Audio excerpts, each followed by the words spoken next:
Hola, odontólogos. Hoy estoy con una invitada de lujo que la tengo aquí con nosotros. Es la doctora Yameli Ruiz Vázquez, que es especialista y tiene maestría también en patología y medicina bucal.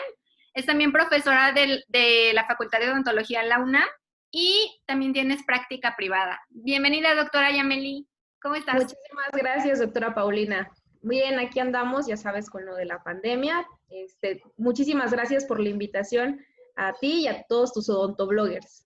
Y muchas gracias por aceptarlo y porque hicimos una dinámica, las vamos a platicar en nuestras redes sociales, en Instagram, tanto de la doctora, que su Instagram es Patología y Medicina Book, y en Odontoblog MX, en nuestros Instagrams, les hicimos preguntas que nos hicieran, todas las preguntas que tienen y dudas sobre patología, sobre la especialidad o la patología y medicina bucal, y nos dejaron todos ustedes sus dudas, ¿verdad, doctora?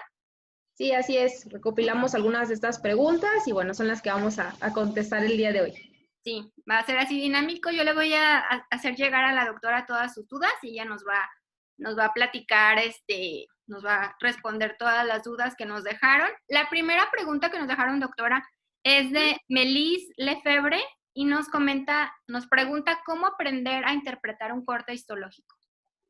Ok, esa es una bonita pregunta. Qué bueno que le interesa la histología, no a todos les gusta o les llega a llamar la atención.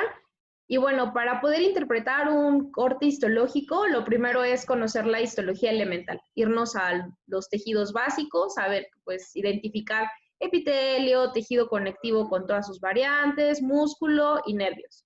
Teniendo ya estas bases así muy firmes, ya se puede continuar con la interpretación de, pues, histopatología en patología propiamente, ¿no? La histopatología. De histología básica, lo ideal es empezar con libros como el Ross, el Garner, el Ham o el Lowe. Y ya para dar ese paso, hay un libro que se llama Histología para patólogos. Entonces, ese sería como para dar ese salto o cuando estamos ya en la fase media, pero de inicio es pues la histología básica. Sí, hay que saber las bases para al momento de ver, Exactamente. interpretar que no veamos todo moradito y todo rosita. Bolitas y palitos, ¿no? Que es lo clásico que nos dicen. Muy bien, entonces hay que estudiar las bases para que se les haga muy fácil el interpretar un corte histológico. La segunda pregunta nos los hace Joxan Leal. ¿Existe diferencia? Ay, perdón, es que se me la pantalla. La segunda pregunta es de Joxan Leal, que si existe diferencia entre patología bucal, medicina bucal y estomatología. Ok, sí existe una diferencia entre estas tres. Algo que me llamó la atención incluso en estos días fue que, bueno, a nosotros en México, estomatología, o cuando sales con el título de estomatólogo, se refiere a lo mismo que cirujano dentista u odontología, ¿no? Pero estaba checando un post, de hecho, de la doctora Mariana Villarroel, que es una excelente patóloga que seguramente tú conoces. Ya he hecho videos conmigo. Sí, Bueno, es una lindura la doctora Mariana y bueno, ella comentaba en uno de estos posts que al parecer, bueno, por lo que entendí en Venezuela y en otros países, estomatología sería lo similar a medicina bucal. Aquí en México no, aquí en México estomatología, y es lo que te decía, muchas universidades sales con el título de estomatólogo y es similar a cirujano dentista o a odontología. Ya regresándonos a la parte de patología bucal y medicina bucal, sí existe diferencia entre estas. La patología bucal va a ser una, pues también subespecialidad de la odontología y también de la anatomía patológica, que se va a encargar de estudiar la etiología, la patogenia, el diagnóstico histopatológico, esa es como la palabra clave en patología bucal, el diagnóstico histopatológico, tratamiento y pronóstico de las enfermedades del complejo maxilofacial. Mientras que la medicina bucal también va a ser una subespecialidad de la odontología, pero que esta se encarga del diagnóstico clínico. Eso es como la diferencia básica entre patología bucal y medicina bucal. En patología bucal hacemos diagnóstico a microscopio, mientras que en medicina bucal es diagnóstico clínico. Además de que también en la medicina bucal se va a encargar del tratamiento no quirúrgico, generalmente tratamiento farmacológico de los pacientes que tienen afectaciones, bueno, en cavidad bucal o de las manifestaciones sistémicas que se puedan llegar a ver en cavidad bucal. Esas serían como las dos diferencias y son completamente distintas. Aquí en México hay lugares donde se pueden estudiar juntas. En el extranjero son especialidades completamente separadas. Es 2 años para patología bucal y otros 2 para medicina bucal. Pero en México y en Latinoamérica están fusionadas. Sí, en muchos posgrados, en otros también están separadas, pero en la mayoría sí están fusionados. Ok. Y la tercera pregunta, que también es de Joxan Leal, es ¿qué tips recomienda para estudiar patología y para recordar toda la teoría? Ok, algo que yo les recomiendo a mis alumnos, porque sí dicen, no, es que es muchísima información y no sé a veces ni qué ni cómo, pues bueno, lo que les recomiendo es hacer resúmenes o cuadros, eso les ayuda muchísimo. Tienen que leer, obviamente, y ya que leyeron, lo que les recomiendo siempre es, por ejemplo, agarrar un tema así particular, no sé, por mencionar infecciones virales. Dices, ese va a ser mi tema, ¿cómo lo voy a desarrollar? Bueno, me voy a cada una de las patologías, papiloma escamoso, condiloma, herpes, etcétera, ¿no? Y siempre les digo, hagan un cuadro con el nombre, después describiendo las características clínicas más importantes, y no solamente describirlas, ahí siempre les digo, pongan imágenes, porque a veces uno tiene todo en el cerebro, pero de nada sirve que si no lo sabes identificar, si no lo sabes plasmar en el paciente. Entonces sería poner el nombre, la etiología, cuáles son las características clínicas, y aparte del diagnóstico, pronóstico y tratamiento, pero así lo más corto que se pueda. Y esa creo que es la forma más sencilla de aprender patología. No les mencioné nada de la parte histológica porque pues en la parte cuando se es estudiante de licenciatura no se les exige que sepan la descripción histológica de cada patología, eso ya es del especialista. Pero si alguien también lo quiere hacer, pues qué mejor, ¿no? También es conocimiento que se va ahí adquiriendo. Sí, y usted que tiene tanta experiencia pues en docencia, ¿cuántos años tiene dando clases? Empecé como adjunta de la doctora Aldape en el 2014, 2015, en el 2015, y ya propiamente hace 3 años. Ay, qué Es que padre. ya... No, ya tiene mucha experiencia. Y eso de los cuadros, creo que sí puede ser visualmente más fácil de recordar todo y más resumido. Sí, te digo, hacer un resumen de todo lo más sencillo que se pueda. No sé, características clínicas, placa blanca, ya con eso, no es necesario poner más cosas, y una imagen. Las imágenes es lo más importante. Muy bien. Vamos en la cuarta, que también es de Joxan Leal, del mismo usuario. ¿En qué ámbitos laborales se desarrolla un patólogo oral? Ok, el patólogo oral o el patólogo bucal, como les dije, pues se va a encargar del diagnóstico, pronóstico, todo esto, pero en el caso de diagnóstico histológico, de las enfermedades de cavidad bucal. Y bueno, se puede desarrollar en práctica privada, que es lo que la mayoría hacemos, práctica privada, y la docencia. Esa es la otra área en donde el patólogo bucal se puede desarrollar. Aquí también va a depender si es especialista o ya tiene algún grado académico. Si ya hay un grado académico, también se puede ir hacia el área de investigación. Investigación. ¿Y también pueden trabajar en hospitales? Fíjate que aquí en México la única plaza de patología bucal tal cual está en el Instituto Nacional de Nutrición Salvador Subirán. Está ocupada, no me acuerdo cómo se llama la doctora, pero es la única plaza que hay a nivel hospitalario. Hay otros servicios que están, digamos, como fusionados con dermatología, por ejemplo, que sí, se pudiera, pero no existe la plaza como tal de patólogo bucal en hospital, nada más es uno, el que te digo, en el Subirán. Ajá. Y cuando atienden pacientes como por ejemplo junto con maxilofaciales, sí acuden a hospitales, bueno, nada más a trabajar o nada más les mandan las muestras. No, sí, claro, podemos trabajar en conjunto también con los cirujanos, que son los que más nos llegan a solicitar nuestro servicio. Y algo que se me olvidó es que también hay clínicas de patología bucal. Por ejemplo, está en el caso de la UNAM, pues está el servicio de diagnóstico clínico. Y también en el caso de la UAM, que son las que yo conozco, tiene la clínica de Tepepan, tiene la clínica de Tláhuac y tiene las clínicas en Condesa, que son para recibir cualquier paciente que tenga patología bucal. Ah, ok. Ahí los atienden, les toman la muestra, todo. Sí, todo, y se ve en conjunto pues, con las otras especialidades. Ah, ok, súper bien. Como atención interdisciplinaria. Exactamente, integral. Integral. Muy bien. La quinta pregunta es también de Joxan Leal, que te estuvo preguntando muchas cosas. Está muy interesado en la especialidad. Eso, sí. Muy bien. Dice, ¿cuál es la diferencia entre una maestría y una especialidad en Mira patología? qué bien, ese es como el punto que también estábamos tocando un poco ahí arriba.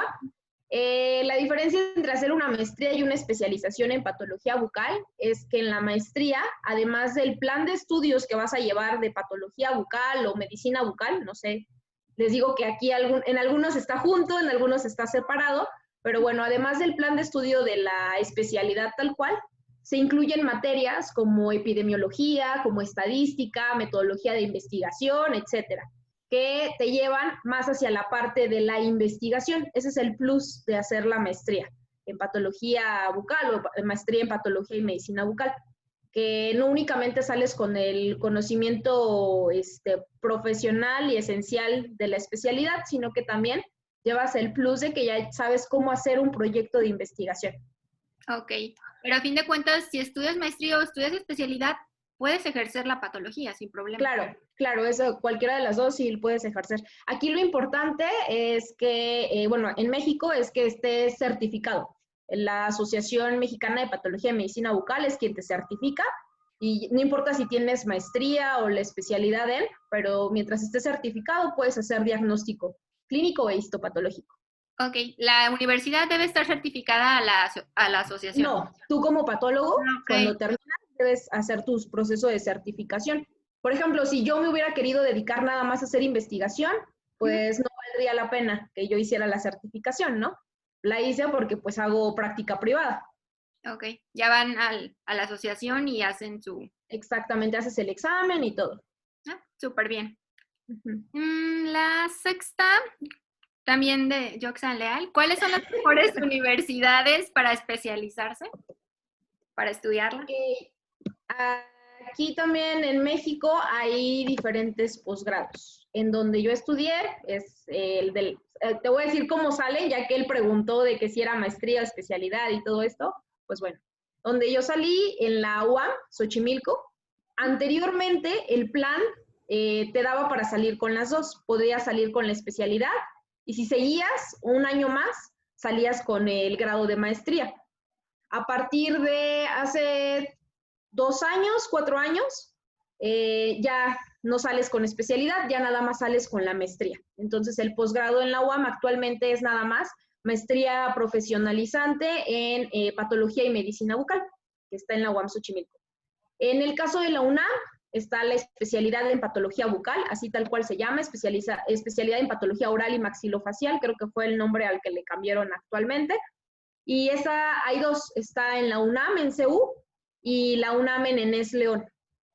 Esas serían como las dos opciones por parte de la UNAM. La que se acaba de abrir, las dos nuevas, es la maestría en patología y medicina bucal, que está en la Universidad de Guadalajara, En mi alma donde, mater. donde el coordinador es el doctor Miguel Padilla. Sí. Ahí está, es de reciente abertura. Y la especialidad también, que se llama así, especialidad en patología y medicina bucal, que es de la Universidad Autónoma de Ciudad Juárez, en Chihuahua. ¿Esa es la más reciente? Y esta es la última que apenas, creo que fue el año pasado, que la abrieron. Entonces serían como los 4 o 5 lugares en donde se puede estudiar el posgrado. Les digo, ya dependerá si deciden hacer maestría, la especialidad, las dos, o y ya sea solo en patología o patología y medicina bucal, porque como ya vimos es distinto. O sea, patología del plan, tienen que checar más que nada el plan de estudios. Es como, si me la pregunta fue como, ¿cuál es mejor o cuál les recomiendo para hacer la especialidad? Dependiendo qué busques tú. En mi caso, yo buscaba aprender las dos, patología y medicina bucal. Por eso es que decidí hacerlo en la UAM y no en la UNAM. Es dependiendo qué es lo que vayas buscando. Sí, y ya con los nombres de las universidades que nos dio, pues ya es cuestión de meterse, ver el plan de estudios, investigar y también ver la que te queda más cerca, no sé. Exactamente, esa es la otra, la que te quede más cerca y sí, checar el plan de estudios, porque a veces suena muy bonito el título, ¿no? Pero ya checas y dices, no, pues es algo igual, que no sé, que en la maestría llevo menos materias, no sé, o sea, ya va dependiendo qué va buscando los beneficios cada persona. Sí, también la de mi alma mater, que está a cargo de Miguel Padilla. Sí, Sí, él me dio clases, muy buen ah, doctor. sí, el doctor Miguel, sí, me llevo muy bien con el doctor Miguel. Es un amor y es muy buen patólogo. Sí, es muy tranquilo, relajado. Sí. Y lleva muy bien la maestría, así es que está en buenas manos. Sí. La siguiente pregunta de Emanuel 2104. ¿Cómo debe enviarse correctamente una muestra de biopsia a un patólogo? ¿Qué datos debe llevar? Ok, en cuanto al envío correcto, es primero la muestra tiene que estar en formol amortiguado al 10%, eso es lo principal. Nada de mandarla en agua, solución salina, alcohol, refresco, no. Clorexidina nos ha tocado, no. Tiene que ser en formol al 10%. De nada sirve que se tome una muy buena biopsia si no se va a tener la fijación adecuada. O sea, al microscopio se van a ver células lisadas y de nada va a servir y se va a tener que someter al paciente a otro procedimiento. Entonces, eso es lo principal. Debe ir fijada en formol amortiguado al 10%, en un frasco de boca ancha, no importa si es ámbar o es transparente, la cosa es que sea de boca ancha y la muestra tiene que estar totalmente cubierta por formol. Relación, algunos mencionan que de 10 a 1, pero bueno, imagínate, a veces en las piezas quirúrgicas me la tendría que mandar en una cubeta. Entonces, no, mientras esté completamente sumergida la pieza, con eso es a veces más que suficiente. En el caso de los datos que debe de llevar, pues siempre cada laboratorio tiene su hoja de solicitud, donde van datos nombre, edad, sexo, diagnóstico clínico, eso es muy importante. No podemos tomar una biopsia si no tenemos un diagnóstico clínico. Es como, bueno, ¿por qué la tomaste? ¿En qué estabas pensando para tomarla? La descripción de la lesión, forma, tamaño, color, consistencia, localización, etcétera. O si es una imagen, también la descripción de la imagen. Y si se puede adjuntar la imagen clínica o la imagen radiográfica, tomográfica, etcétera. El Okay. frasco también debe ir etiquetado. En el frasco nada más van los datos de nombre, edad, sexo, el nombre del paciente, nombre del clínico y diagnóstico clínico. Esos son como los datos principales. Pero para la muestra lo esencial es que esté fijada en fórmula al 10%.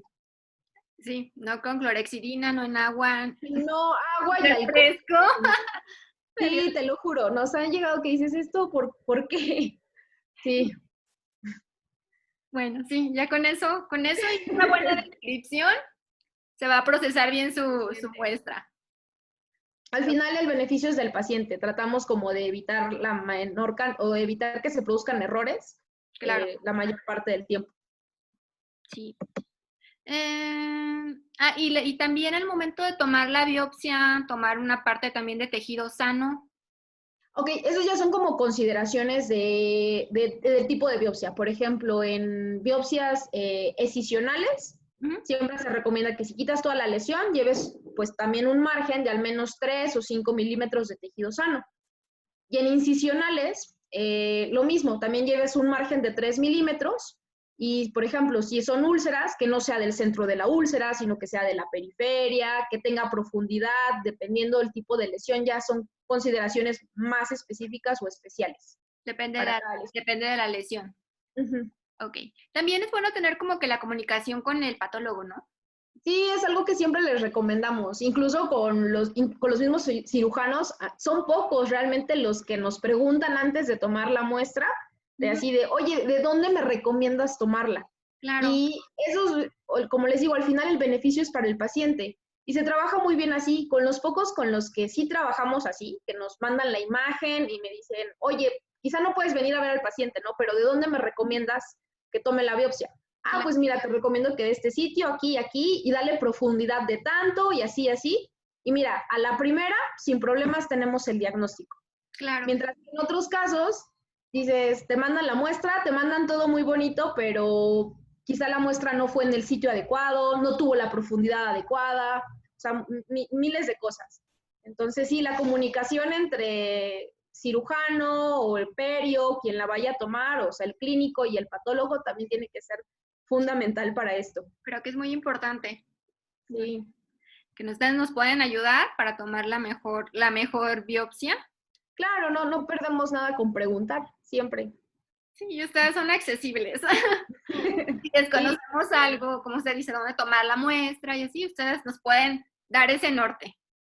Sí, claro, sin ningún problema. Siempre veamos por el beneficio del paciente. Claro, sí, por no estar tomando cada rato muestras o estarlas repitiendo. Exactamente. La siguiente pregunta es de Rodrigo Maxoli. ¿Qué se necesita para ingresar a la especialidad de patología bucal? Que te guste. Sí. Primero que, pues sí, que te tenga que gustar. Sí, es lo principal. Y de verdad, o sea, suena como hasta tonto que yo diga eso que te guste, pero a veces da hasta un poco de tristeza que muchos colegas entran a la especialidad o la maestría nada más así como por la beca o porque no tienen nada más que hacer, ¿no? Y es como, no, o sea, yo siento que te tiene que gustar, te tiene que apasionar, no solo en patología, la especialidad a la que vayas, te tiene que gustar. Sí. Eso es lo principal. Y ya fuera de eso, pues lo que hablábamos al inicio, ¿no? Las bases de histología son fundamentales, o sea, no puedes hacer patología si no te gusta la histo. Si no te gusta lo básico en general, no, quizá patología no sea para ti. Lo importante de patología son tener bases de histología, de fisiología, bioquímica, patología general, biología, genética, anato, incluso un poquito, aunque esa casi no nos gusta, pero también un poquito, farma, ni se diga, farmacología es esencial.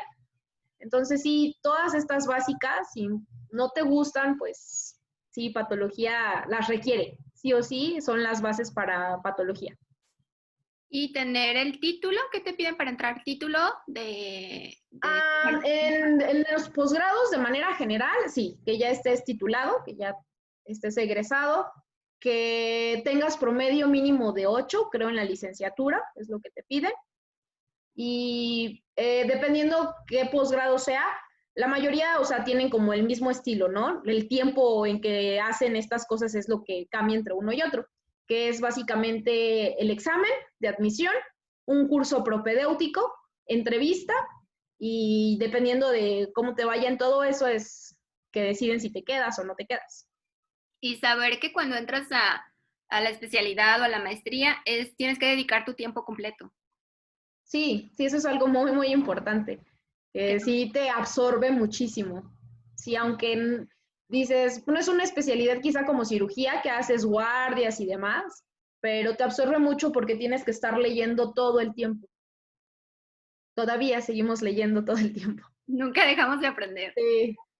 Sí, y que no vas a poder a lo mejor trabajar, que sí te requieren como que firmes, ¿no? De que vas a dedicarle el 100% de tu tiempo del día. Sí, sobre todo aquellas que sí tienen el aval de CONACYT, sí o sí tienes que dedicar tiempo completo. Sí, no hay de otra, así es que. Sí.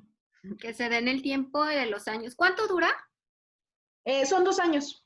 Okay. En cualquiera de los posgrados son 2 años. Son 2 años y después algún tipo de servicio o nada más son los 2 años. No, 2 años y pues ya tu trabajo en el caso de las maestrías, tu trabajo de investigación. ¿Como una tesis? Ajá. Ok, muy bien. La siguiente pregunta es de un amigo que ya hice con él un video, que es protesista maxilofabian, que es un protesista maxilofacial. Nos pregunta que si hay riesgo de diseminar el tejido maligno durante una biopsia. Ok, esa pregunta es muy interesante, sobre todo porque es algo que a los pacientes, cuando le dices, ¿es necesario tomar una biopsia? Te preguntan, ¿no? Oiga, pero ¿se va a diseminar esto o se va a ir a otro lado? Es una pregunta que hacen más que nada los pacientes. Y la verdad es que en cabeza y cuello, pues es prácticamente nulo. No decimos nunca, porque en biología no se puede decir eso, pero sí hay algo que se llama metástasis por implantación. Y entonces en este tipo de metástasis por implantación, a veces por alguna técnica se llevan células de la neoplasia a otro sitio. Entonces es por eso que a partir de eso, que fue como en 1974, 75, no me acuerdo si fue Rubin o alguien más que describió esta parte, y que empezaron a decir, no, es que sí se pueden formar neoplasias nuevas después de que tomaste alguna biopsia. Actualmente, ¿qué se sabe? Que el riesgo, les digo, es mínimo y no aplica para las técnicas convencionales, así de bisturí y eso. Donde se ha visto o se ha reportado es en biopsias por aspiraciones con aguja fina y aguja delgada, y les digo, es en menos del 4% de casos que se someten a este tipo de biopsias, y todos ellos han sido en lugares como mama, como pulmón, o sea, cavidades básicamente, pero no cavidad bucal.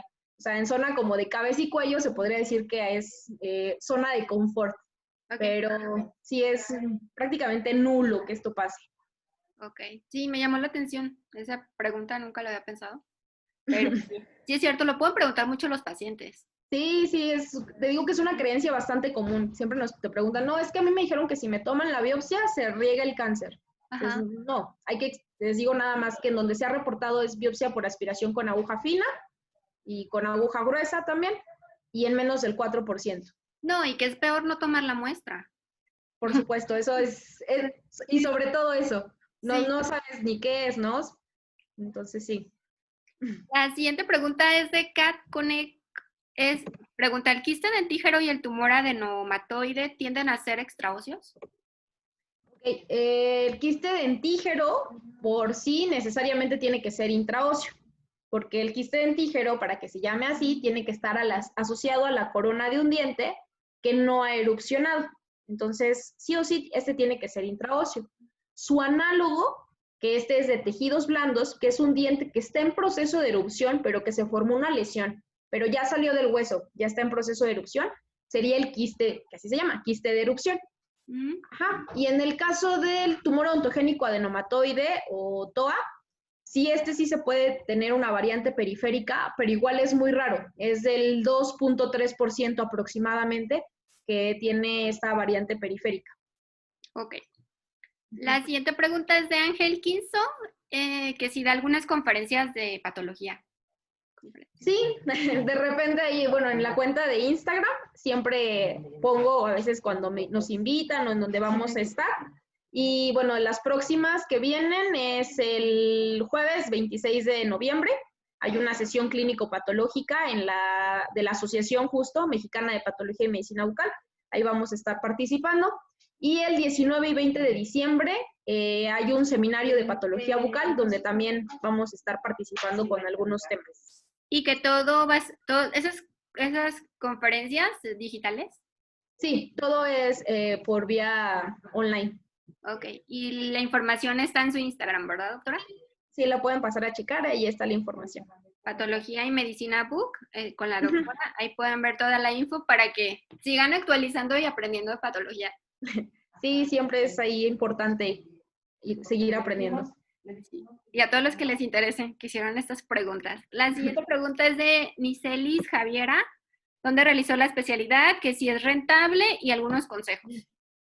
Ok, y yo les decía, hice la especialidad en la UAM Xochimilco, en la Universidad Autónoma Metropolitana, y es rentable, híjole, esa es una pregunta difícil, porque si la comparamos con otras especialidades, si lo que quieres es como, no sé, es que no quiero sonar como fea ni nada, pero si la comparamos, por ejemplo, como con endo, cirugía y todo eso, pues obviamente es mucho más rentable que patología. ¿Por qué? Por la necesidad que hay de la especialidad o no, ¿no? O sea, es una especialidad que todavía tenemos que seguir difundiendo, que todavía tenemos que dar a conocer un poco más a los odontólogos en general, de práctica general, y que quizá en ciertas ciudades, ciertos lugares se ha conocido más. Pero si nos vamos a provincia, yo soy de Chiapas, vivo en la Ciudad de México, pero soy de Chiapas, y entonces si nos vamos a provincia, tú preguntas, el patólogo bucal, o qué hace un patólogo bucal, y los odontólogos generales, muchos no saben siquiera que existe la especialidad.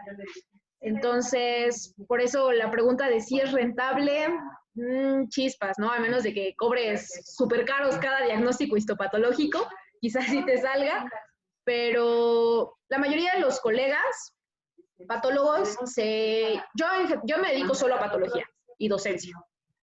La mayoría de mis colegas se dedican a patología, pero se siguen dedicando a odontología. Entonces también ahí está esa parte de que, pues, no sé, se las dejo así como de para que ustedes piensen si creen que es rentable o no. Yo creo que siempre debes de estudiar una especialidad porque te gusta, porque quieres ayudar a la gente y no pensar en el dinero, porque sí siento que si te vas por el lado del dinero, pues mejor pon un puesto de tacos, no sé.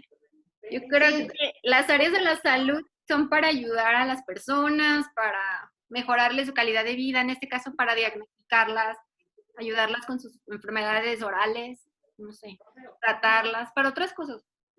sí, claro, coincido contigo también en esa parte, ¿no? Yo sé que dices, pues, ¿de qué voy a vivir, no? ¿De qué voy a comer o demás? Sí, está bien que pienses en eso, pero no tiene que ser tu prioridad. Sobre todo cuando haces una especialidad, yo creo que esa no tiene que ser tu prioridad. Sí, claro, para nada, que no estén tus listas de prioridades. Sí. Y algunos consejos para los que quieran estudiar especialidad. ¿Qué consejos les doy? Pues que se vayan preparando desde antes, no quieran llegar así el día que les toca el examen o el propedéutico y aventarse todo el ROS, todo el Gardner. Es como si te va gustando, te vas preparando desde antes. Sería lo único que les recomendaría. Que de verdad, si les gusta, ajá, lo intenten. Que si de verdad les gusta, si de verdad les apasiona, van a tener ese compromiso con los pacientes, ese compromiso con los clínicos, pues sí, adelante. Muy bien. La siguiente pregunta, doctora, es de Mayland. Repercusiones orales en el neonato cuando la madre consume antiepilépticos. Ok, esa también es bastante interesante. En el caso de los antiepilépticos, en el neonato, bueno, ¿qué repercusiones en boca? Es que aquí se dividen en que algunos antiepilépticos o fármacos antiepilépticos son seguros y otros no. En el caso, por ejemplo, carbamazepina, ácido valproico, creo que están considerados dentro del grupo de antiepilépticos seguros, por así decirlo, o sea, seguros. Pero algunos otros como la lomotrigina y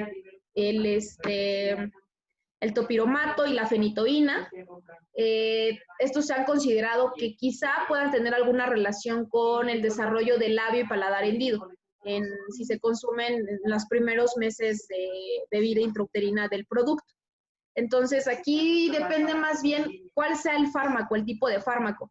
Y de hecho, o sea, a la paciente con epilepsia que está en edad fértil o que pretende tener hijos, es parte de lo que se le pregunta, ¿no? O sea, ok, estás en edad fértil, aquí hay de dos, te voy a dar este medicamento y te cuidas, o si tú quieres tener hijos, te cambio el medicamento por este que quizá no va a tener el efecto que sí pueda llegar a tener el que te digo, el topiramato o la lomotrigina.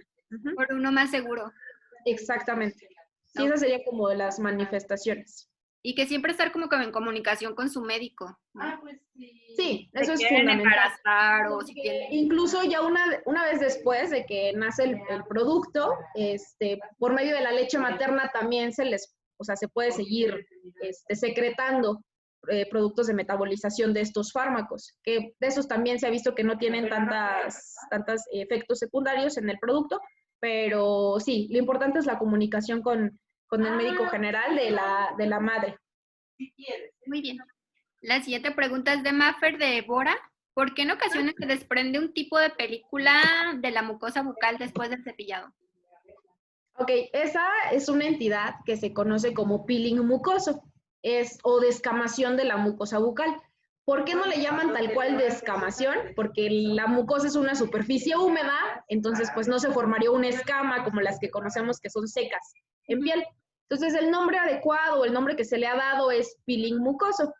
Se cree que es un tipo de reacción alérgica a algunos componentes de pastas o enjuagues. En el caso de las pastas, por ejemplo, al lauril sulfato de sodio, que sabemos que es el detergente básicamente, se ha visto que ese es el que hace reacción. ¿Y qué pasa?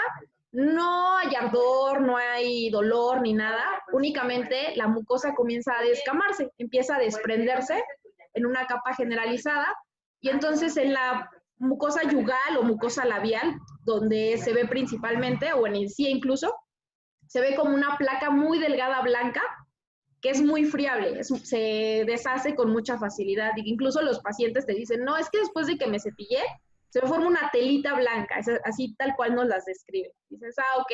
Que la Lo pueden único desprender.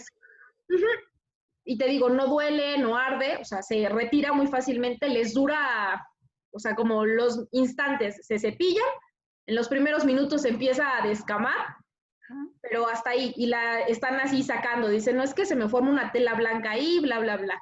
Lo que se les recomienda, como te digo, como una de las teorías es que se sugiere que pueda ser una reacción alérgica, es cambiar, probar con otro tipo de pastas. Ok. La única fuente que puede ser es la pasta, no hay otra. Los enjuagues, la pasta y los enjuagues son las dos a las que se asocia principalmente. Algunas otras sustancias pudieran, pero a las que más del 90% son pastas y enjuagues. Sí, y si te pasa, buscar una que no te haga esa reacción. Sí, les recomendamos, aquí sí aplica estas pastas naturistas, aquí sí, al paciente, porque hemos tenido pacientes que se les cambia hasta 3, 4 veces de pastas y en todas, de diferentes marcas, se les sigue haciendo el pilic. Ya cuando llegas a la pasta naturista, dices, bueno, al menos esta sí le dejó de causar esta reacción. Ok, muy bien. Y el enjuague también, También. retirarlo. Muy bien. La siguiente pregunta es de Karen DM. ¿Cuál sería un consejo para aprender más rápido sobre tantas patologías? Ya nos comentó lo de los cuadros. Ajá. Pues leer, aquí como siempre, como en todo, hay que leer, ¿no? Y en patología más, siempre es mucha información, entonces hay que estar leyendo, pero sobre todo ver imágenes, ver, o sea, si puedes pacientes, ver casos, qué bueno, es lo mejor, es como aprendes más, pero si no se puede, pues ver imágenes, buscar imágenes en libros, en internet, pones así, patología, y ya te aparecen imágenes. Aquí nada más hay que tener cuidado, ¿no? Porque luego te aparecen otras que no son, entonces siempre les recomendamos si van a buscar imágenes de internet que sean de artículos. Nada más. Hay muchos artículos con casos clínicos interesantes. Ahí vienen las imágenes y que sean pues de revistas reconocidas. Sí, ya hay un atlas, de hecho, en internet, que es de la Universidad de Valencia, que es de medicina oral, así se llama, Atlas de Medicina Oral, que es del doctor José Bagán Sebastián. Ahí tiene un atlas muy bonito donde vienen todas las lesiones, así que tú buscas lesiones rojas y vienen todas las imágenes y como él es patólogo y todo, o sea, sí o sí es lo que te está diciendo en esa imagen. Ay, súper buen tip para que lo busquen y ahí es una fuente confiable. Sí. La siguiente pregunta es de Nayeli Sánchez. Un libro de patología que nos recomiende. De patología bucal, el libro de Neville es como el básico, así, con el que trabajo con mis alumnos de licenciatura, el libro de Neville, se llama Patología Oral y Maxilofacial. Y los otros que les puedo recomendar es el libro de la doctora Suk Bingu y el de Reghesi, que son los actuales, son del 2017 y 2018 respectivamente. Y para leer, sí, porque siempre nos dicen, no, es que no sé inglés o me cuesta más leer en inglés. Ahora ya hay un libro actualizado de patología en español, que es el Causon del doctor Odell. Causon era el patólogo, pues ahora el doctor Odell es el que tomó este libro, lo actualizó, ahora él lo va a estar sacando y es del año pasado y está súper bien. Y está en español. Sí. Bueno, también les recomendamos que aprendan inglés. Sí, eso sería lo ideal. Pero sí te digo que nunca falta que nos dicen, no, es que no sé inglés o no le entiendo, me tardo más. ¿Sí? ¿Qué otro libro me recomienda? Y anteriormente el que teníamos en español nada más era el SAP, pero pues ya es muy, muy viejo. Entonces el Causon de Odell es buenísimo ahorita en español. Y el que esperamos que usted saque. Esperemos, pronto. Sí, estaría genial. Sí, pues hay material, tenemos ahí casos. Ay, se me olvidó hacerme comercial a mí en la pregunta anterior de los casos. También en la página de Instagram, en la cuenta de Instagram, siempre subo casos. Entonces ahí también puedes seguir practicando tu diagnóstico clínico. Sí, y lo que me encanta es que en su Instagram, que es Patología y Medicina PUC, siempre ponen las historias, casos, con preguntas de qué diagnóstico es, qué piensas, y ahí puedes estar aprendiendo y practicando y estar viendo patología. Está muy interesante su cuenta. Sí, claro, y siempre les contesto, no en el momento porque pues siempre tenemos cosas que hacer, pero cuando tengo chance libre, siempre les contesto, incluso si tienen alguna duda. Me ha pasado que me dicen, es que yo creía que era este diagnóstico por esto, ¿no? La tuve mal, ¿por qué? ¿Por qué no es esto? Ok, te explico por qué no, sin ningún problema. Entonces... Y la tienen que seguir, su cuenta es de las mejores de patología bucal que hay. Gracias, Doc. Hay muchos casos y pues sí, esperamos que pronto un libro Esperemos que sí. enfocado para pregrado estaría genial. Sí, ahí podemos sacar algo, sí, no es mala idea. Es muy, muy buena idea. La siguiente pregunta, ¿a partir de cuántos centímetros son para biopsia incisional de Aguilera Altair? Ok, el parámetro que se maneja de manera general es de que si la lesión mide menos de 2 centímetros, tomas biopsia excisional, la retiras toda. Y si mide más de 2 centímetros, lo ideal es que tomes incisional. Sin embargo, también otra indicación para incisional, porque no siempre es por el tamaño, es de que si tu lesión clínicamente te sugiere que puede ser algo maligno o potencialmente maligno, lo ideal es que tomes incisional también. Y otra, otro asterisco ahí u otra excepción sería que vamos a tener también lesiones muy, muy grandes, de 8, 9 centímetros, por ejemplo, pero que tienen base pediculada. Entonces, son muy grandes, pero la base es muy pequeñita, se quita toda. Ahí sería excisional. Entonces, también el tamaño en general es lo que se maneja, parámetro de 2 centímetros, pero con estas excepciones. Ok. La siguiente pregunta de Melis Lefebvre ya nos había, creo que es muy repetida. ¿Consejos para poder interpretar un corte histológico? Ya nos lo dijo al principio, pues a ver las bases. Ya lo habíamos mencionado. Y la última es de Azucet. ¿Cómo es estudiar un posgrado de la UNAM en patología bucal? Cuéntenos su experiencia. Ya nos contó que no es usted de la UNAM, pero da clases en la UNAM. Sí, o sea, estudié en la UNAM la licenciatura. Ahí estudié la carrera. Ya les dije por qué me decidí ir a la UAM. En el caso, les voy a platicar lo de la UAM. El posgrado actualmente la coordinadora es la doctora Gabriela Naya, que fue mi maestra, excelente persona. Pero cuando yo entré, la coordinadora era la doctora Belia. La doctora Belia Ramírez fue quien trajo la patología a México. O sea, sin la doctora Belia Ramírez no habría patología bucal aquí en México. Entonces, yo me decidí porque, bueno, ya tenía como en la UNAM, trabajo con la doctora Aldape, es mi mentora, básicamente. Entonces, como que ya tenía, digamos, el conocimiento que necesitaba de la UNAM. Por eso decidí irme a la UAM. Incluso la doctora Aldape fue la que me dijo, mira, allá está la doctora Belia, está el doctor Mosqueda, Taylor, que son dos excelentes patólogos. Vete para allá, aprende de ellos y aprende a hacer también medicina bucal. Dije, bueno, me dice, checa, a ver si te interesa. Si solamente quieres patología, pues intenta aquí. Y no, pues dije, no, sí quiero aprender medicina bucal. O sea, me encantaba desde estudiante la farmacología. Entonces dije, no, sí, vámonos para allá. Y ya estando ahí, pues lo que te mencionaba, sí es demandante, tienes que estar leyendo. No hacemos guardias, pero nos desvelamos. Yo te puedo platicar que, o sea, con mis compañeros de generación, llegamos a pasar hasta 3 días sin dormir. Tengo una anécdota ahí de uno de mis compañeros que recuerdan mucho, que yo llevaba tal cual 72 horas sin dormir. Teníamos sesión, me metía a bañar y siempre me llevaba yogur y una manzana.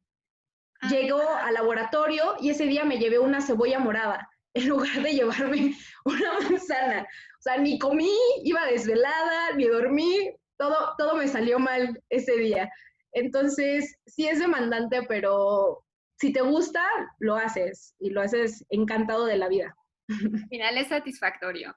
Sí, lo bonito también son las rotaciones, que cada posgrado tiene diferentes rotaciones.